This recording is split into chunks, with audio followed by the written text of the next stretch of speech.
ကျေးဇူးတော်ရှင်ဧကမဟာပန္တိတမိုးကုတ်ဆရာတော်ဖျားဟောကြားတော်မူသောသစ္စာလေးပါးတရားတော်နှင့်ဝိပဿနာလုပ်ငန်းစဉ်ပြန်ပွားရေးအတွက်2002ခုနှစ်မှစ၍အမေရိကန်နိုင်ငံကယ်လီဖိုးနီးယားပြည်နယ်ဖရီမောင့်မြို့ရှိထေရဝါဒကပ္ပိယကာရကအဖွဲ့သည်ဤတရားများကိုအတန်ပုံမူကောင်းမွန်အောင်ပြင်ဆင်ပြီး MP3 သို့ပြောင်း၍ဓမ္မဒါနပြုပါသည်ကျေးဇူးတော်ရှင်ဧကမဟာပန္တိတမောဂုတ်ဆရာတော်ဘုရားကြီးအမရပူရမြို့မင်္ဂလာရိပ်သာဓမ္မယုံကြီးဘော်တွင်တရက်12လ62ခုနှစ်၌ဟောကြားဆုံးမတော်မူအပ်သောနေဆတင်ညာကြောင့်ပပင်စတရားဖြစ်ပေါ်လာပုံတရားတော်အဲကြောင့်မာနတက်တယ်လို့အမှုကြနေဆရမျိုးသင်ညာကမှတ်အဲဒီလိုမျိုးတော်လို့ယုံမှန်ဖြစ်စေယုံမှန်မှာတော့နောက်ပြီးတော့အင်ဂျီစီယုံမှန်တောက်ကြည့်စီယုံမှန်ကာကြည့်စီယုံလို့အဲဒီလို့တယ်လို့ကျောင်းဆောင်တယ်ကြတယ်နာမည်ကျောင်းဆောင်တယ်ကြတယ်နှုတ်ကရှင်ပြီးတော့မာနတက်တယ်အဲဒီသင်္ဃဝိတ္တနာကမာနဖြစ်တယ်လို့မှတ်လိုက်တယ်သင်္ဃဝိတ္တနာကဘောဂနာရုံးနဲ့နေတဲ့အခါကျတော့မှနှုတ်ကပညာလို့မှတ်တယ်နှုတ်ကပညာကြောင့်ဘာတက်လဲဘုမကိုအင်ကိုတက်ဖို့ဒီများကိုပို့လာတယ်ဆိုလို့ရှိရင်ဟိုကပြီးလို့ဆက်ဒီကဝင်လို့ဆက်လိုက်ရင်ဟောတာမှတ်လို့ဒီများနေတယ်ဆိုတော့ငါ့ဘဝလေးတစ်ခုငါ့ရဲ့မှတ်ကလေးတစ်ခုရှိလို့ရှိရင်ဒီကမာနလာရင်းကြငါ့ရဲ့ဘဝရှိရင်မာနလာတယ်လို့မှတ်တာမာနဘဝလာတာလို့နည်းအောင်လို့လောက်ရရင်ဆိုတော့ငုတ်တပညာကလာငုတ်တပညာတော့လာကြတယ်လို့အကြောင်းတစ်ခါပြန်ပြောတော့မှအာရုံးကမနတိစာရကလာဒီလိုကြောင့်ဆက်တဲ့တမျိုးမှတ်ပါနာမဘောကလာတယ်ငုတ်တပညာကလာတယ်လို့မှတ်ငုတ်တရမျိုးကပညာကမှတ်နာဒီနာမျိုးလို့ဆိုပြီးတောက်တာစိုက်ပြီးတော့ဘယ်ဆိုအောင်လဲဆံပြောရမလားဒီမှာလာပြီးပြောရမလားပြောရမလားဆိုပြီးကြလားဘယ်မှာလဲဆိုအများမှပြီးကြလားဘယ်လိုမှမမလို့ဆိုအများမှပြီးကြလားနေတော့ကြောင်းမာနဘယ်ကအများမှပြီးကြလို့မလုံးနဲ့နေတော့မလုံးနဲ့မှားလို့ကျန်မာနဘောကလားမိစ္ဆာပညာလား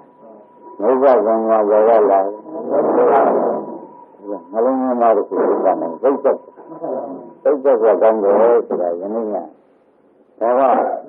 ကပညာကတစ်ခါမှလာတယ်ပညာကတစ်ခါမှလာတယ်ဒီပညာကိုဆိုတော့ကောင်းကြရမှာလေဒီကငါ့မခံနိုင်ဘူးဓမ္မနာငါ့မခံနိုင်တော့ဘာဆိုကြမာနဘောရလာမြတ်စွာဘုရားကလာတာမြတ်စွာဘုရားကလာမြတ်စွာကမျိုးတာဘုရားကမှတ်အဲဒီမြတ်စွာဘုရားမှာဘယ်ကလာတယ်လို့လို့ရှိရင်မ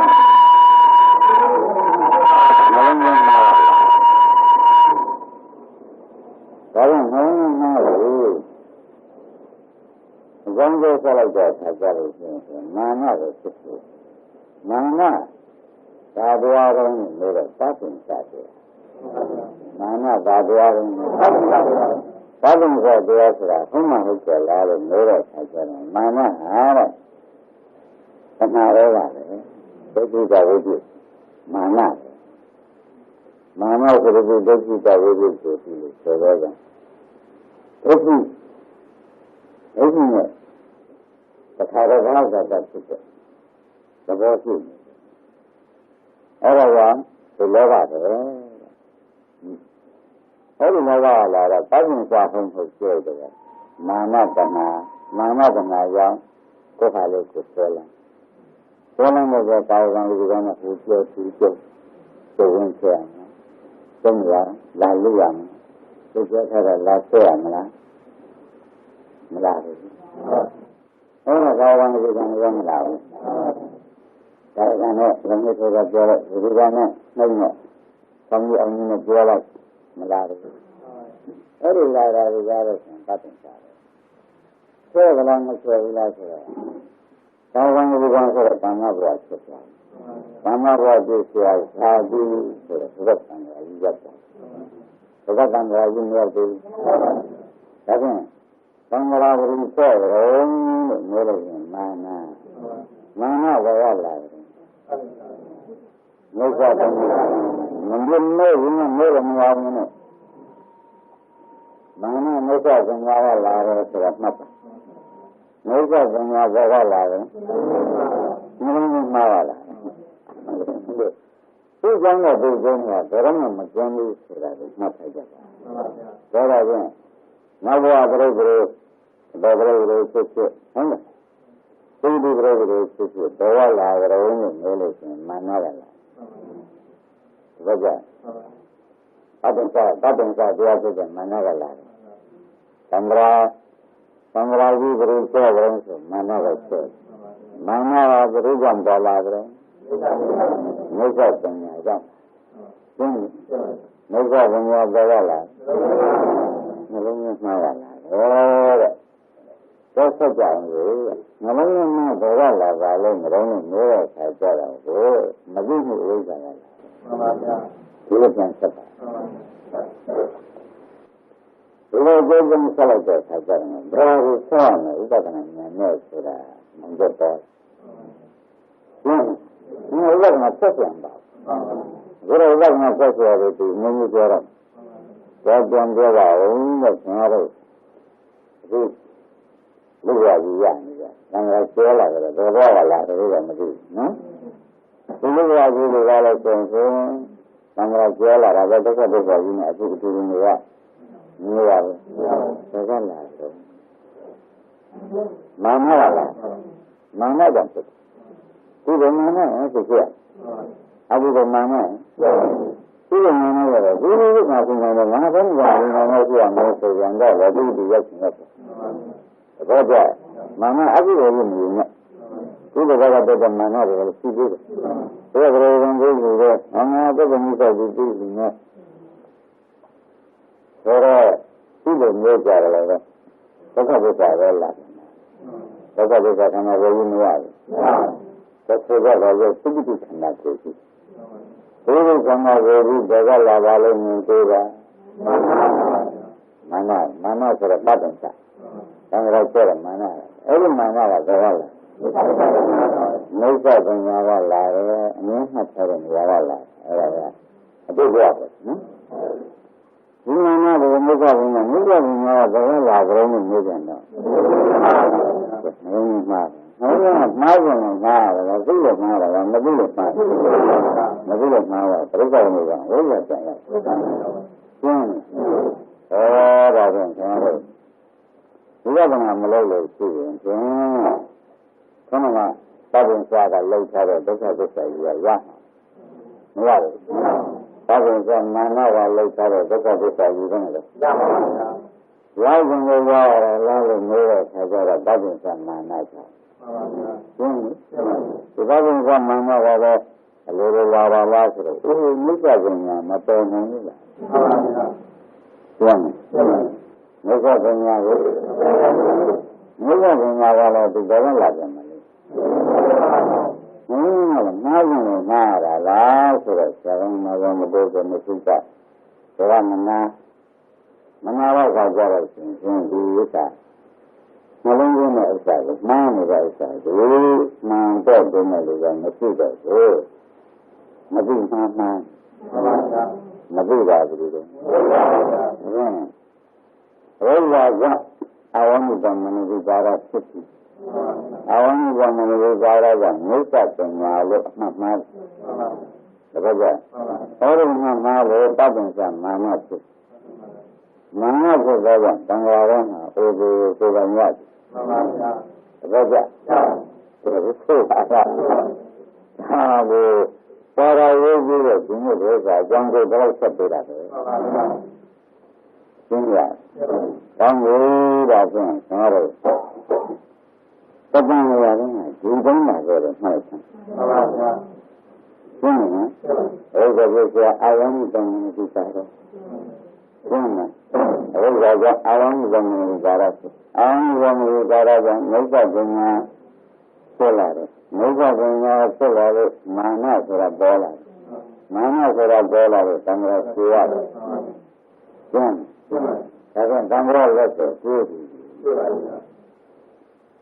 Not that I know. You don't just sit down here like a child, no. Another one. You drive it, lower nothing. Yeah, good job. I don't get my set that way, feeling low. You just can feel that I was near the room. If you're going to do a lot of relation, I need to get this to the better now. That's it. You got to get pleasure like that, I think you huh? Do you have it? Look at it. How about it? You need to talk to like you got another to like you have it. So see like you alone at it. When you move already, you go over it. That inside, something wrong. I'm not the quality. You are not something wrong. What's the name of it? You know, when you got around me, I'm not around me. You have to go around me long. You are not going to be alone. You are looking you are busy. Sit there, go on. Well. They are looking you are busy. Sit there, go on. Ilana, Amari, Inamaya, the Sunday Child. Ilana, Amari, Maria, Maria, put a light, Lavi, Maria, with the Marilla. Raja, other than the Nagari, Nangi, that ball. Now we're going to one and the city. Now we're going to do a bit in the city, so soon we could say. Soon we come out of the matter. Now we're going to see another different quality balance, rather than never see the Mana Bonner. And then a summer setting, yeah. Mana Babin said, Sunday. So, yeah. None of them don't know without it. Some time like that, when you go out, some time like that. All of them, some time like that, in my mouth, I said, some people say, so what? We go down separately. And the time you see the so that you know that done in the different hand. When I said that, when you remember it, you open a shop solution, not that matter. A young relation, none about it. Rather than India do, a job family too, a young relation, the matter, a job family makes a vision. What's that? What do you think about it? You have some of the meeting that you should have seen on the type of so a younger, like Sabbath. The problem is that a younger, my son and work, come out to jungle, my son and work, come out of my own home, come out to jungle, so that nothing like that. I want some car. I'm not going to go to the porter. Don't move. That's one. You got a travel, the man is good, you will see. Tomorrow, this is your time. So the man is so like you. Man is going to come to young and a new. How long is it yet? I'm not going to do that. The man is got the Mara, Nisa Mara. Look at the Yavagan. Not so much, Mamma, I'm not one. I remember that they do that. But when you get in our summers and listen, look at the Yavagan. They were like that, I say, I do that, I do that. November night, I want them to do that. အဲဒီအဝိဇ္ဇာမနတိကာရကလည်းဆယ်ညာကိုယ်ကိုမှားကလာတာကျင့်ရဆယ်ညာမရှာလို့အမှန်လည်းမသိလို့ဖြစ်ရမှန်ပါဗျာအမှန်မသိတာကဘယ်လိုလဲသူ့လက်တော်ကမ်းနဲ့သူ့ကြောင့်မှန်ပါဗျာကျင့်တယ်ဒါကပတိလောကကျင့်လို့ပြီးတော့ငါတို့နားလည်းမပြောင်းပြောရတာနော်ဒီကနေ့အစဉ်လုံးပြောကြတယ်ဆိုတော့အဝိဇ္ဇာကြောင့်နှလုံးမှားဖြစ်တယ်။နှလုံးမှားဖြစ်လို့လာပါအနိစ္စပုံလာပါဘယ်လိုဒီပြောရတဲ့ဖြစ်တယ်။နိစ္စပုံညာဆိုတော့အမှန်မှားကြောင့်လာလား။မှန်မရှိကြနဲ့အိုတေဆိုတော့ဘယ်လိုအိုတေဆိုရလား။မှန်ပါဗျာ။ကျင်းဒါကြောင့်အရင်ကနေမှုဝိမှုကဝိဇ္ဇာကိုပြန်ထားတာ။ဒါကြောင့်အဲ့တော့အဝိဇ္ဇာကအာဝမဇ္ဇမနတိကာရဖြစ်တယ်ဆိုတာအများတို့ပုံမှန်သိတယ်အဝိဇ္ဇာကဝိဇ္ဇာဖြစ်မှတို့ဒီသံဃာကပြတ်မယ်ဆိုတဲ့စကားဟာမိပါမိလို့အဝိဇ္ဇာကသံဃာပြတ်မယ်ဆိုတော့သက္ကပရိစ္ဆေကပြန်ပြန်လာဒီပါရှိနေလို့ဆိုရင်ဝိဇ္ဇာရှိနေဝိဇ္ဇာပစ္စယသင်္ခါရဆိုတဲ့အာဝမဇ္ဇမနတိကာရလာမလာပါနဲ့ဆိုတော့အာမဂမနိဇာရလာဟောဒီအာမဂမနိဇာရကလာမယ်ဆိုလို့ရှိရင်သင်္ခါရပုဂ္ဂိုလ်ဆိုတော့စာသည်အများတို့ခေါင်းကမိစ္ဆပညာဆိုတော့စာမလာပါနဲ့ဆိုလို့မရဘူးဒီကလာလို့ရှိရင်လက်ခေါင်းကမာနဟာမိစ္ဆပညာကြောင့်တက်မာနဟာပါမိစ္ဆပညာအဲဒီနာမလာလို့ရှိရင်နာမပရိစ္ဆေကနိဗ္ဗာန်ဟာအများတို့လောအောင်ပြနေမှာနာမလောတာဒုက္ခနဲ့မကျန်တဲ့လောတာမရတော့ဆိုတော့တဏှာဝိဇ္ဇာဝရဏဝရဏဝိဇ္ဇာကာမဘောကာမဘောဒုက္ခဇာတိဆိုတာဒီကနေ့မလာပါနဲ့ဆိုဒါကြောင့်ရုံးနေမှာမှုစိတ်နေတာဒါလိုရုံးနေလို့ရှိရင်ခင်ဗျားတို့နာမပဲဟုတ်လားဘယ်လိုမှုစိတ်မာနဘဂလာကလည်းဒုက္ခဒုက္ခဘုရားကြီးလို့ဘယ်လိုမှုစိတ်နေလဲဆိုတာဒီကားလို့ဆိုလို့ရှိရင်မာနပဲမဟုတ်တော့မခံလို့ဆိုရတာလာတယ်မလာဘူးလားဒါကမဟုတ်မခံလို့ဆိုရတာဆိုတော့မခံမာနမာနကြောင့်ခဏကပြောခဲ့တယ်မာနကအလိုလိုအကြောင်းရှိတယ်နဲ့ဘယ်လာကမလာတော့သူ့ကြောင့်ရှာမြတ်ပညာခဏကလည်းမြတ်ပညာမှတ်လိုက်တောက်ကအင်္ဂါသားတွေမြတ်ပညာဒါရဆံမျိုးတော့အလုံးမခံနိုင်ဘူးဒါကအခုနေရတယ်မလာဘူးလားအဲ့ဒါမြတ်ပညာလာလို့ရှိရင်မလုံးနဲ့မှားတယ်မြတ်ကဘယ်မှာနေလဲ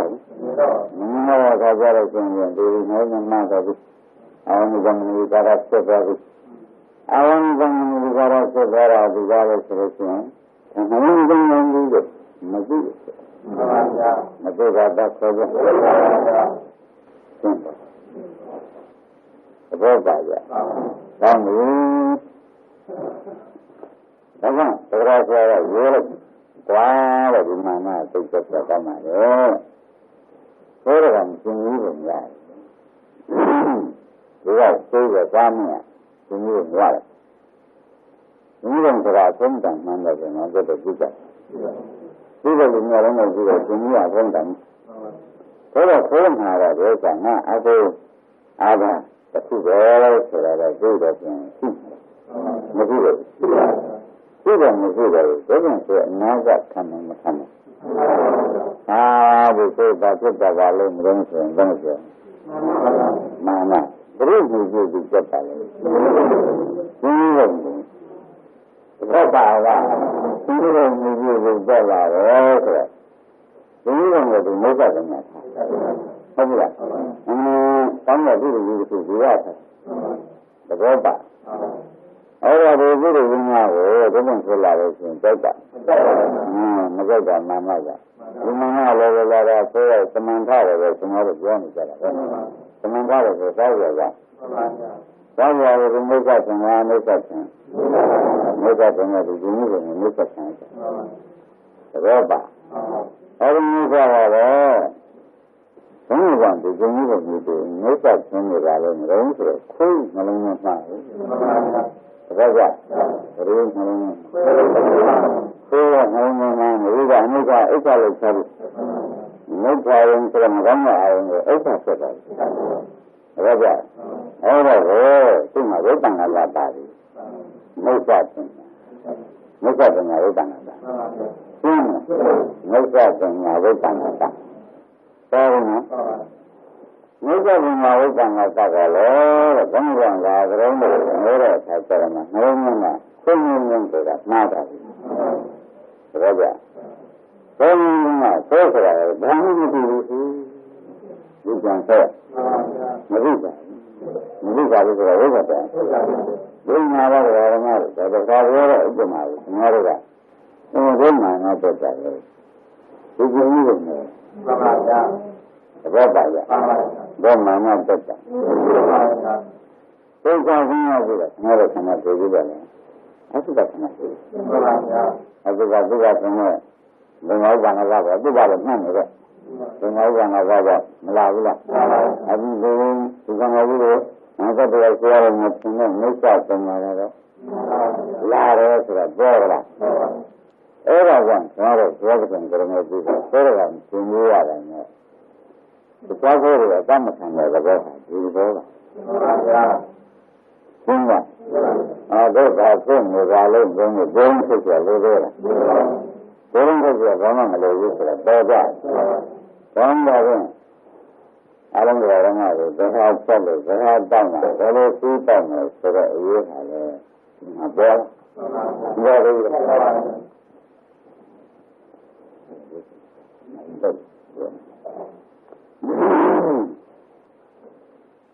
ဘာသာဖြင့်ကျွန်တော်တို့ဝိသတ်ဒီလမ်းမှာလည်းခဏမှပြောခဲ့တယ်ဒီလမ်းမပြတ်ပါဘူးမာနတော့ဒီလမ်းမပြတ်ပါဘူးဟုတ်လားဒီကငါ50တောင်းစားပြီးနေတယ်ဒါလည်းပဲကြည့်တယ်ဒီကပြတ်တယ်ပြတ်တယ်ငါတို့50စားပြီးနေတယ်ဒါဆက်တာဒါကပေါ်လာတယ်မလုပ်နိုင်ဘူးဒါပြီးလို့ကြည့်ရမယ်ဆက်ကတော့ငါကတော့တတ်မှာမတတ်ဘူးဟုတ်ကဲ့မဟာကံကဘာနာဝိပုဒီလံမာဝိပုဒီဝဒရကံမံကရောတိသံပါဠိတော်မဟာဝါမဆိုတော့ဘာနာဝိပုလို့ပြောတာဝိပုကဒီလံမာဝိပုကဒီကတော့သတ်ကြည့်တာကျမ်းမှာအဲ့ဒါဒီမာနကိုပါလို့ဆိုလို့ရှိရင်ကျမ်းကကျွန်တော်တို့အသက်ဘဝတဲ့မာနလည်းရှိတယ်ကြအောက်ဘဝတဲ့မာနရှိတယ်လေဒါတော့အသက်အတာကိုကြားရတယ်မိဘနဲ့မကြားရတယ်ကျမ်းမှာအသက်အောက်တဲ့ဒုတိယဂုဏ်ကကြားရတယ်မိဘနဲ့တော့ကြားရတယ်မာနဆိုတာနာဂမပဲကျမ်းမှာတောင်းလို့ပါဖြင့်ဒီကကမှန်ပြောတဲ့အခါကျတော့ကျင့်တယ်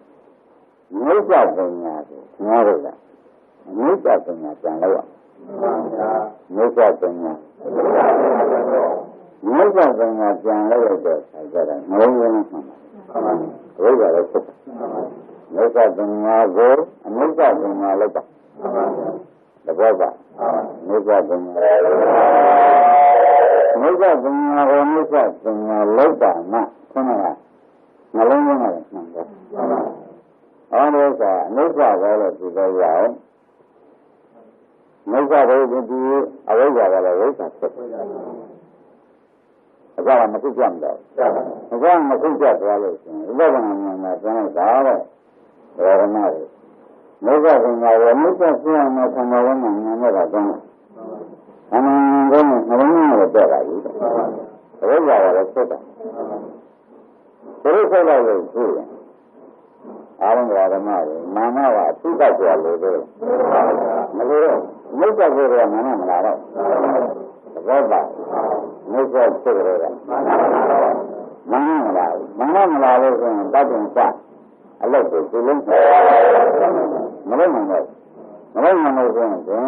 မာနနဲ့တတ်တဲ့သံဃာဟာချင်းကြက်တော့ ဘယ်လိုမှတ်ကြ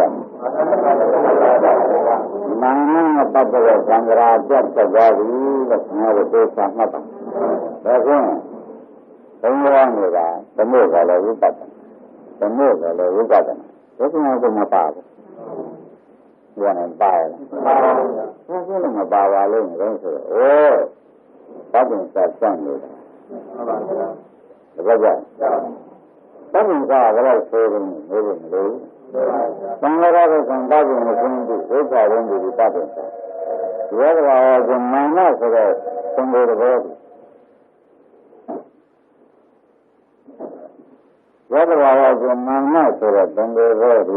တဲ့သံဃာရံဘုနာတိဆိုတဲ့အနတ္တနာခန္ဓာကြီးတာပြန်မဆုံးဘူးဝိသရုံးဒီတေဘိတေသမာဓိသမာတေဘိတေပြန်ပွားတယ်ဘဝရင်းဒီကဘဝရင်းဒီကျမ်းဒါကြောင့်ဘုရားပြန်စားတယ်ခေါ်လိုက်ပါဒီတောင်းပြန်စားဆိုတဲ့ဘောတဘောဆက်လို့ရှိရင်ဒီတောင်းပြန်စားဆိုတော့ဒါကနာမည်ရတယ်ဘဝကောင်းများစွာဥပ္ပနာကိုဒီလိုကိုသုံးနိုင်လို့ကတောင်းပြန်စားခေါ်ပါတယ်အဲ့ဒါသိတော့ဟန်ကိုဒါမှန်လို့ရရာဇဝနာနဲ့မဝင်နိုင်မှန်လို့ရပါဘူးပါတယ်ဟာဒါတော့မဖြစ်နိုင်ဘူးကြာဆိုတော့မှန်လို့ဟန်လို့လိုက်တဲ့ဥစ္စာဘာလို့ကြလဲမျိုးလို့ရှင်ဘာလို့ဆိုရဟိုတတ်တယ်ဆက်ပြန်ကိုးရတာကျမ်းမလားဒါကိုးကြတယ်တတ်တယ်ဆက်ပြန်ကိုးကြတယ်ဒီလိုကံကြတိုးနေလို့အမှန်တော့ဥပ္ပနာကိုဒီလိုတော့အများကြီးရအောင်လို့ဒီလိုလုပ်လိုက်တာဒီလိုဖွင့်ပြန်မလုပ်ဖြစ်ဘူးသဘောကျဆိုတော့ဒီလိုကမဖွင့်တတ်တော့ဟန်ကိုဒါလည်းအသုံးဝိနေဟန်ကိုဆိုတာဟန်ကိုလည်းမာနဟန်ပဲဟန်ကိုဆိုပြီးတော့ကဆင်းရဲလောက်လိုက်တော့စာလို့ဟာလေမပြောဘက်လို့သူဒီကံမျိုးကသွားနေတယ်ပြောတတ်လိုက်ပြောနော်မပြောတတ်လိုက်ခုလို့ယူလို့မပြောဘူးတဲ့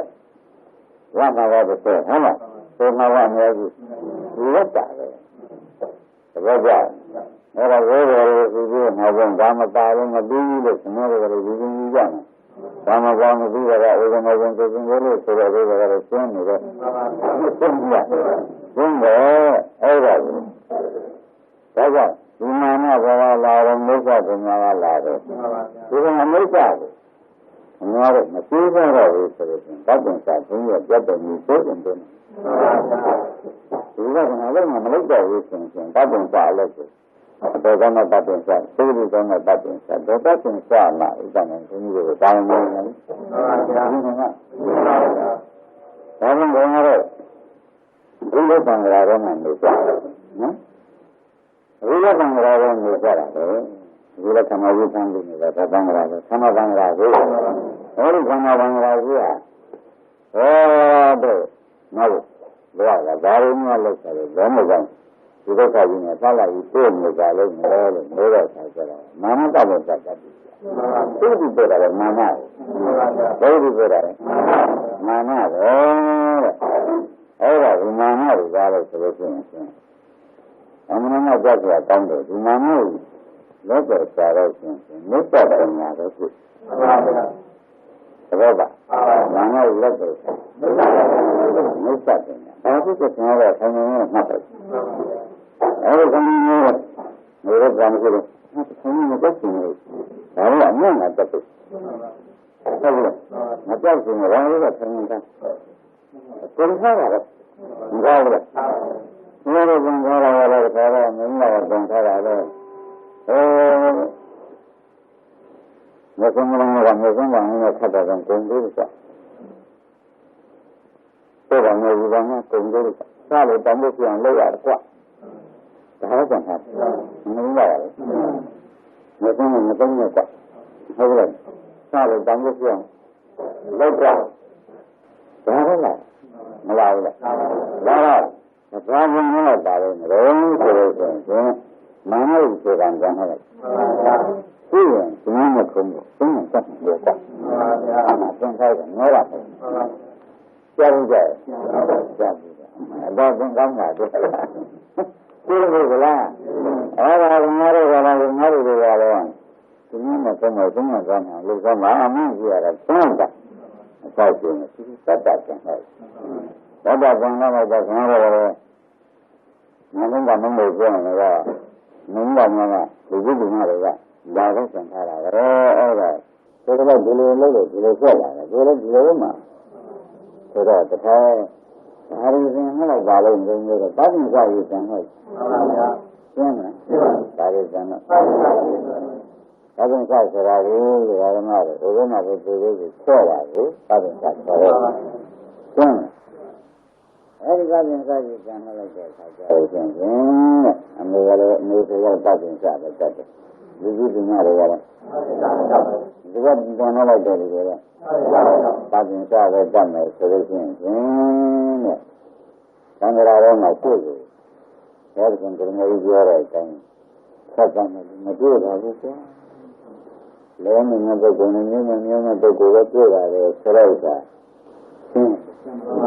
Dengar. Kalau semua orang juga punya tanah. Mengerjakan itu dunia itu. Saya dah selesai. Jangan kuat. Bukan kuat. Orang juga kena. Ini ada orang juga. Nanti kalau bukan apa. Tapi saya apa? Baru.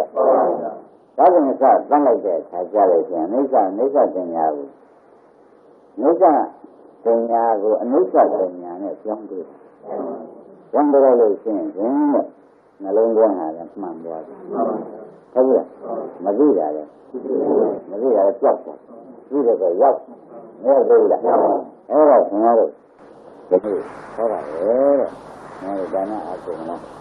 Ila aku mana? Uga mana? Aku mana serai saya. Ini kau yang bol. Tak bol. Kamu tu nak sebenarnya pada saya. Cuma tak boleh ni. Sebab dana aku mana serai. Mana ada? Sebab ila aku mana?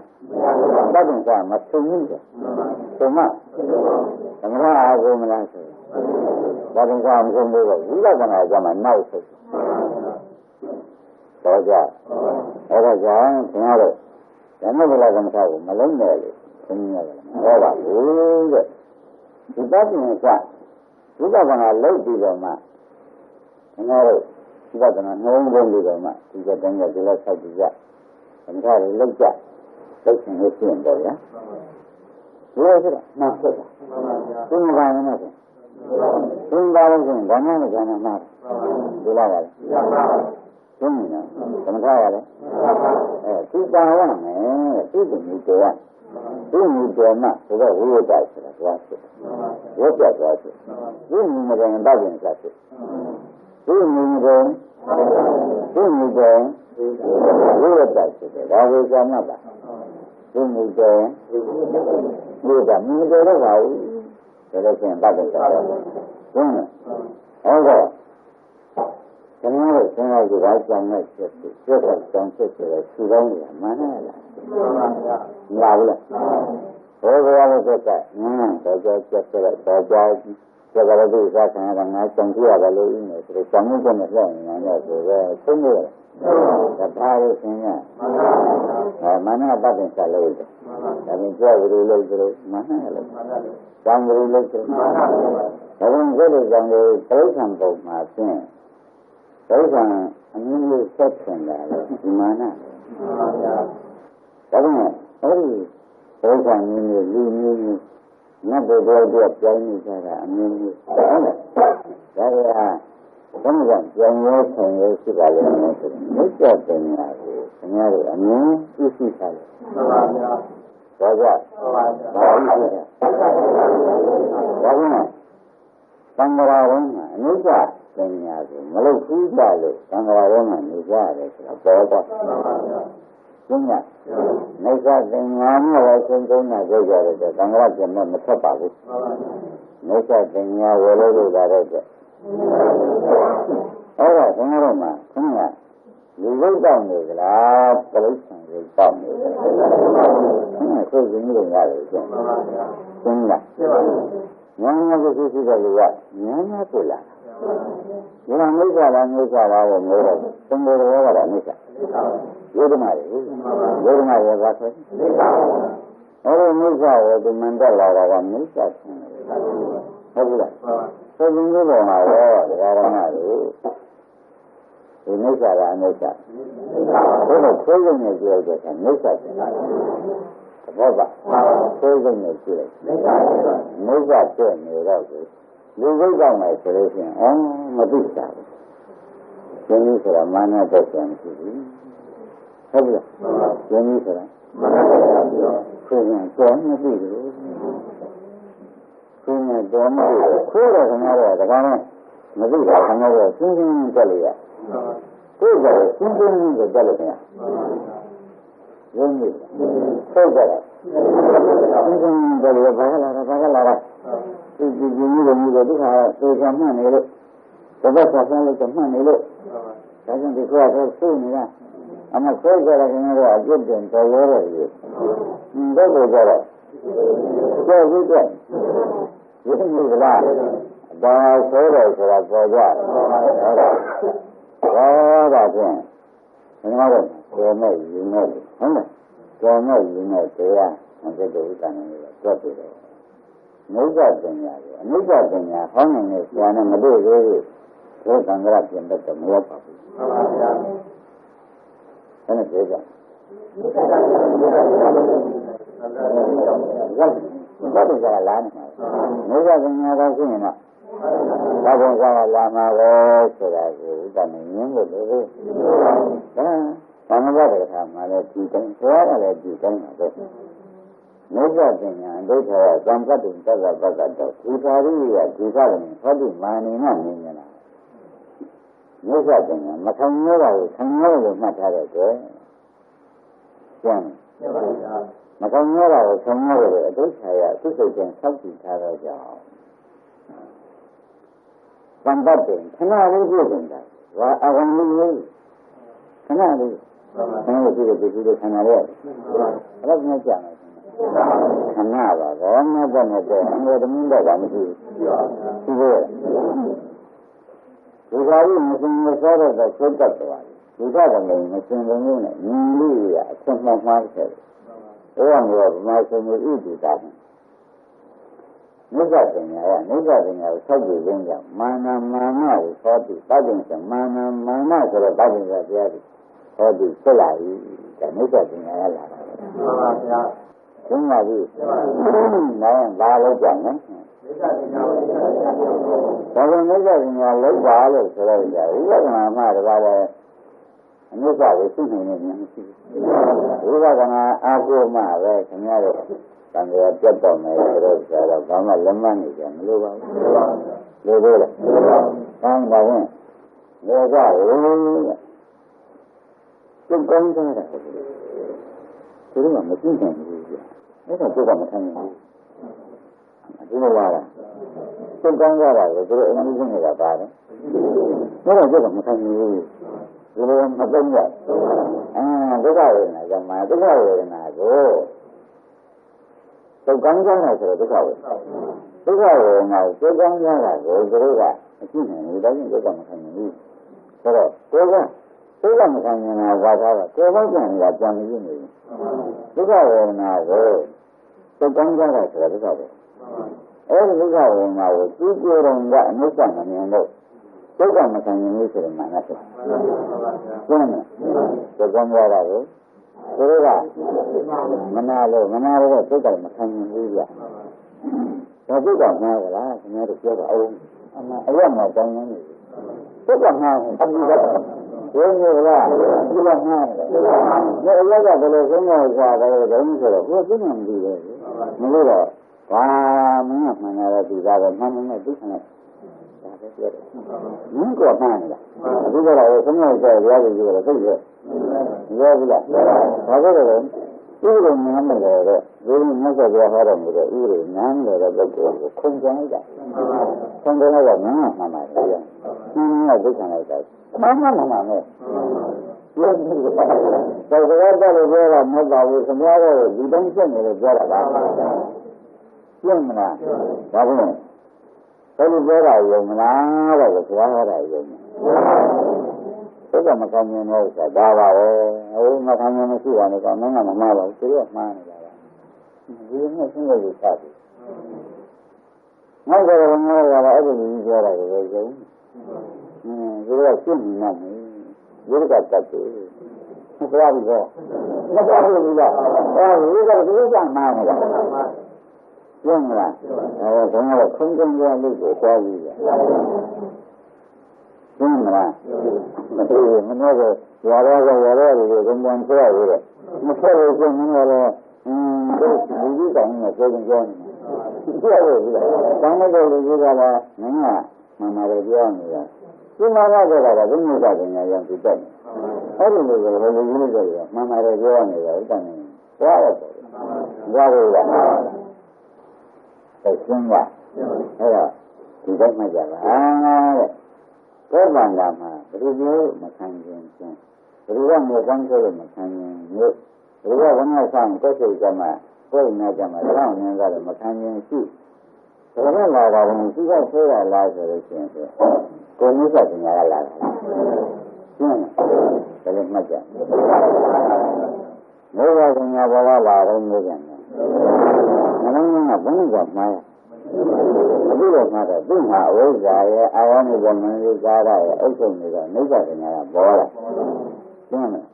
အဲ့ဒါနိစ္စကိုခင်ဗျားတို့သိသိကောင်းနှောင်းတဲ့နိုင်လို့ရှိရင်မလုံးကလည်းမှန်ကောင်းမှာပါအဝိဇ္ဇာကလည်းချုပ်မှာပါပတ်ဝင်စားလည်းသိမှာလေဟုတ်ပါဒီကကနာဘုဒ္ဓံပြောလို့တန်တာပါတဲ့သိရှင်အတောက်သေးလားဆိုတာသိချက်ရှိဒါကတော့ဝိပဿနာလွတ်လို့ချင်းဒါတော့သံဃာမှာဆောရလမ်းကိုမဟောနိုင်တော့ဆန္ဒရကြောင့်ရှိတယ်ဒါကကျွန်တော်တို့ဆန္ဒဉာဏ်ကောင်းပါလေရညကတရားတော်ကလည်းပါလိုက်ကြဆန္ဒကောက်တဲ့ခါကျတော့ဆန္ဒကတပါအဲ့ဒါအာဂန္တုပါဆိုပြီးဝေဒနာလေးတွေကလည်းသိပြီးကြပ်ပါသိသေးတယ်သူကဘယ်လိုပြောသူတို့အဲ့ဒါလာကြီးပြောမပြောဘူးအဲ့ဒါကိုကျွန်တော်တို့ကအင်္ဂါလို့ပြောလို့ခက်ရှင်းအဲ့ဒါဟောကျွန်တော်တို့လည်းအဲ့ဒါအင်္ဂါလို့ဆက်လိုက်တော့သူကပြောကြတယ်ကသိနေရပါလားအလဲကမှန်းနေတော့သိကြတယ်မရှိဘူးဘုရားကိုမြင်ရည်နဲ့သံဃာကြီးရှင်းနေတယ်ဆိုတော့ပြောလားအဲ့ခန္ဓာကအဲ့ဒါလားအင်္ဂါခဏလေးဝေမထနာလေဒုက္ခပေါ်ပြီးကြောက်တာဒုက္ခပေါ်ပြီးဒုက္ခပေါ်ပြီးကြောက်တာဒီကဘယ်လိုပြောနေစိတ်အဲ့ဒါလိုပြောကြလားအင်္ဂါလိုပြောတယ်ကျွန်တော်ကလည်းရှင်းတယ်အင်္ဂါကစိတ်ရဲ့ငြိမ်းနေအောင်မှာဗျဒုက္ခမတည့်ဘူးသိရမှမမြင်နဲ့မြင်လို့ဒုက္ခငြိမ်းနေအောင်မှာမဂ္ဂင်ကိုမှရင်စောင့်နေတယ်ဒုက္ခလာဘူးမင်းကလည်းမသိဘာမှရာတွေပြောဆိုနေမှာမဟုတ်ဘူးပြီးတော့ကိုယ်ကညံ့နေတယ်ဆိုတော့ကျုပ်ကြောင်းမှာမသိဘူးလို့အမြင်ကပါအောင်မှာတော့ဟုတ်တယ်လို့ကဘာဖြစ်မှာလဲကိုယ်ကမပါလို့ဆိုရင်တော့ကျုပ်ကမ်းနဲ့မင်းနဲ့လည်းလာအောင်မှာပဲမလာဘူးလောကကြီးထဲမှာလည်းဒီပြောနဲ့အတိုင်းသွားရောလောကကြီးအထင်မြင်တော့ဝိသေဆောရပင်ရင်းကိုလိုက်ပြီးဓမ္မအချက်ကိုကြောက်ပြီးသင်ရင်းစာဟောလိုက်တဲ့အခါကျတော့လောကကြီးလည်းဆိုနေရဒါလည်းလို့အလောကကစလောတာလည်းဆိုလို့ရှိရင်ပညာကစလောတာမြတ်စွာဘုရားကစလောတာမြတ်စွာဘုရားလာလို့ရှိရင်မြတ်စွာစိတ်ကလာတော့အဲဆက်ပြီးနားထောင်ပါမြတ်စွာဘုရားလာမြတ်စွာစိတ်ကလာလို့ရှိရင်မြတ်စွာဒုက္ခလာတော့ဘာလို့ဘာလို့လဲမြတ်စွာဘုရားလာရင်မြတ်စွာစိတ်ကလာရင်မြတ်စွာဒုက္ခလာတော့မယ်ဆိုတော့ဩဒါဖြင့်ဟုတ်ကဲ့ Cả lớn nhà là gì chứ đây thì là thế lực mà bảo rồi mấy cái gì nhau nó xí mấy cái gì nhau xí rồi mấy cái xí ra rồi mấy cái là thành như là xí ra là gì mấy cái là thành như là đối với cái gì thành như là gì sao vậy như là đó cái cái mà rồi chứ nó cả mà nó xí lại lại đó là đó là những cái điều mà những cái điều là đó pa tôi biết là mấy cái gì nhau tôi mấy cái gì nhau qua nào qua này người qua này tôi qua này thì nó tôi đang làm mà mấy cái gì nhau tôi có gì là những cái qua này qua này tôi cái nào mà gì nhưng mà cô nhà này tôi là những cái bằng như thế nhà rồi tôi ra đó đối với cái là bằng mà thất bại tôi ra là zaman mà thất bại như thế mấy cái gì nhau mấy cái gì họ tôi nhìn được cái này tôi cái nào bài gì nhưng mà là cô rồi mấy cái gì này cô nhà này tôi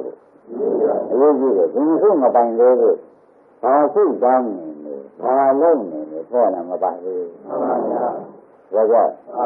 mấy con thôi mà ba cái rồi tôi có chơi à đó cái những cái chuyện mà cái là gì vậy đó đấy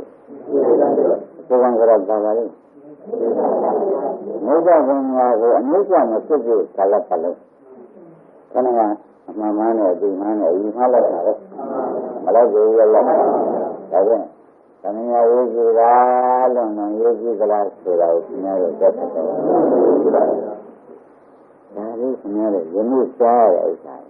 cái bằng là những cái cái gì đó không rằng cái cái là cái này gì hết cô phải cái này là nó là mà gì tan ra những cái bài đó ra mới vui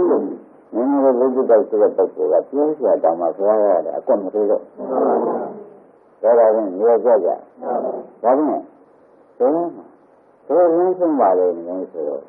nếu cái nhà qua lên xuống bài là sẽ bỏ lại đó là nó cái lên xuống đó là những cái gì cả là cả lên chúng ta mà bao nhiêu lần sinh nhật rồiဟုတ်လားဘာဝနာဝင်ရှင်ရတယ်သာသနာ့ဘာပဲမှတ်လိုက်ပါကျင်းဘုရားကြောင့်လည်းဆိုလို့ရှိရင်သမထကဓမ္မဝိသုဒ္ဓရှိတယ်သာဝနိကဘာဝိကဓမ္မဝိသုဒ္ဓရှိတယ်သာဝနိကဓမ္မဝိသုဒ္ဓရှိတယ်ဘာဝိကဓမ္မဝိသုဒ္ဓဆိုတော့ဒီကံဒုက္ခဒီကာလနေကြတာကောင်းတာလို့ကောင်းကျိုးဆိုတယ်ဒါလည်းသိတယ်ဘာဝိကဓမ္မဝိသုဒ္ဓအဲ့ဒါဘာဝနာကဓမ္မဝိသုဒ္ဓဟုတ်ကဲ့သာဝနိကဓမ္မရိတိဆိုတာသာသနာ့ဘုန်းမှာရှိတဲ့ဓမ္မရိတိတွေမိစ္ဆာပညာရောမိစ္ဆာပြန်ရှင်းနိုင်မှာသာသနာ့ဘုန်းကဓမ္မရိတိရှင်းမလားတော်တော်ရေးကြီးတဲ့ကဘာနှလုံးနဲ့လည်းမှတ်လိုက်သမှာဘာဝိရဆိုတာပြင်တဲ့ဓမ္မရိတိရတယ်ဓမ္မရိတိအဲ့ဒါကမ္မတော်ဓမ္မရိတိဆိုတယ်ဒီလိုဖြစ်ဆိုလိုဖြစ်အဲ့ဒါကြည့်နေရတာကဘာနေမှာပြတ်တာပြတ်တယ်အဲ့ဒါကိုဒီလိုဆက်ရဝေဖန်တော့မှာတို့ဘာသမာဓိရှိပါလဲဘာဝနာဝဓမ္မဓိရှိလားဘာဝနာဝင်ဓမ္မဓိရှိလားဆိုတော့ကိုယ့်ကိုယ်ဝေဖန်တော့ဖြင့်မိစ္ဆာပညာမစွန့်နိုင်ရဲ့ကာလပတ်လုံးမှာဖြင့်ဘာဝနာရောဘာဝနာဝဓမ္မဓိရှိတာသင်ရတော့မှာရှိဘာဝနာဝင်ဓမ္မဓိရှိမရှိဘူးဘောလားဒါသိသိသိသိကျောင်းနေတဲ့တရားလို့ဟိုအမှန်ကြီးကသွားနေနေအမှန်ရေးရှိပါတယ်အမှန်ရေးရှိတယ်တဲ့ဒီကမြတ်လို့ဆိုရင်သာဝနာတွင်မရောက်ဖြစ်ရှင်သာဝနာတွင်ရောက်တဲ့အခါကျတော့ဟိုတဲ့ဘုန်းတော်ပြသွားတယ်ဆိုတော့ဘုရားပွင့်နေတယ်မဝင်လာဘူးကျင်းတယ်ဘုရားပွင့်နေတယ်မဝင်လာဘူးဆိုလို့ရှိရင်စက်တန်လေးကရေးရတယ်ပြောရမယ်ရှိမှာလေတခြားဘာပြောရရှိတယ်ဘောင်းပါဖြင့်နောက်ရမှုလာတော့အကြောင်းကျဆက်ပြီးဝိပဿနာဉာဏ်သိရတယ်သံဃာကြီးမှာဥပ္ပမလေးဇဂလာပါလိမ့်မယ်မာနကလည်းကြားလာဘုန်းကြီးကလည်းဒကာဝမတို့ငိုးတော့ကြလားလို့ပြောလိုက် ဘယ်ကလဲနိစ္စပညာရလားနော်ဒီနိစ္စပညာကတော့အလိုလိုလာတာလားလို့နေတယ်မင်းမှားလားမင်းအာရုံကမင်းကာရလားဒီအာရုံကမင်းကာရပါလေဒီဘက်ပုဂ္ဂိုလ်မှာလာရမဒီဘက်ပုဂ္ဂိုလ်မှာလာအဝိဇ္ဇာကိုပြန်ရဟုတ်လားဒါကြောင့်အဝိဇ္ဇာရောက်အမျိုးလုံးကပြန်တယ်အဝိဇ္ဇာရှိလို့နှလုံးသွင်းမှားတယ်နှလုံးသွင်းမှားလို့နိစ္စပညာဖြစ်တယ်နိစ္စပညာဖြစ်လို့မာနလာလို့သံဃာရှိသွားတယ်ဟုတ်လားဒါမျိုးတော့အကျဉ်းချုပ်သက်တဲ့တရားကျင့်နေပြီဆိုတာတော့မင်းတို့ရုံးကြည့်ကျန်ကျစနစ်ရကျောင်းလည်းရှိသေးတယ်မရှိတော့ဘူးတဲ့ဒီသံဃာကြီးဟာဆိုရင်ဒီလိုကြီးဒီအလုံးလုံးနဲ့နေကြတော့မယ်ဆိုလို့ရှိရင်ဒီသံဃာစပ်တဲ့နေလည်းမရှိတော့ဘူးအလုံးလုံးကနေကြမယ်ဥပဒနာလည်းမလုပ်တော့ပါဘူးဟုတ်လားဒီလိုထုံးတန်ကောင်းနေပါတော့မယ်ဆိုရင်ဒီသံဃာကဒီလိုမှဖြစ်နေတယ်စပ်တဲ့နေကိုဘုရားရဲ့ရှိ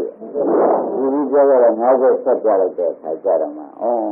သံဃာရက်ရှင်လို့ရှိရင်နိစ္စပညာအနိစ္စပညာလုံးမှတခါတော့တရားဓမ္မတွေဒီဘက်ကလည်းနှစ်ခုပြဒီဘက်ကလည်းနှစ်ခုပြဟုတ်အလားမဆက်လိုက်